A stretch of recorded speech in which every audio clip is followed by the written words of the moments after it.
Hi friends ఉన్నాడాల్. So అందరూ ఎలా ఉన్నారు? బాగున్నారు అనుకుంటున్నాను. సో నేను B Shankar, business owner.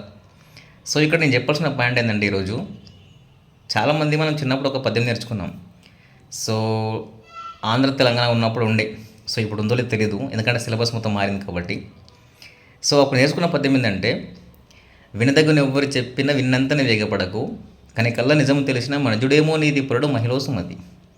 So ఈ యొక్క సుమతి చేతకం అందరం నేర్చుకున్నాం. సో ఇక్కడ ఈ పాయింట్ ఏంటంటే, ఈ పద్యం అందరం చదివాము, నేర్చుకున్నాము, ఇంకా నలుగురు చెప్పాము.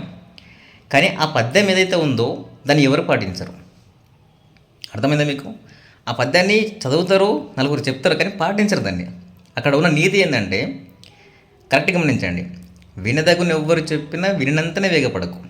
ఎవరు చెప్పినా విను, నేర్చుకోవడం తప్పులేదు.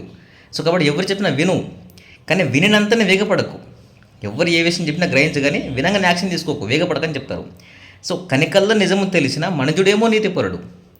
ఏదైతే విషయం చెప్పారో ఆ విషయాన్ని నువ్వు గ్రహించి ఆలోచించి అందులో ఏది వాస్తవం ఏది అవాస్తవం తెలుసుకొని అప్పుడు నువ్వు యాక్షన్ తీసుకుంటే నీతిపరుడు అని చెప్పేసి ఆ యొక్క పద్యం యొక్క భావం ఉంది. కానీ ఇక్కడ చాలామంది ఏంటంటే, ఎవరు ఏది చెప్పినా ఏదో అది చెప్పింది ఇది చెప్పింది ఎట్టి చేసుకుంటూ పోతుంది తప్పితే, ఎవరు ఏది చెప్పినా బ్రెయిన్తో ఆలోచించాం, డైరెక్ట్ యాక్షన్ తీసుకుంటాం. ఎక్కువ శాతం ఒక 75% మంది ఇదే చేస్తూ ఉంటారు. సో ఎవరు చెప్పినా ఆలోచించకుండా ఎట్టికి ఏదో చేస్తూ ఉంటారు, మోసపోతూ ఉంటారు. సో ఇది వాస్తవమా కాదా? వాస్తవం అయితే ఎస్ అని కామెంట్ చేయండి. Okay, thank you.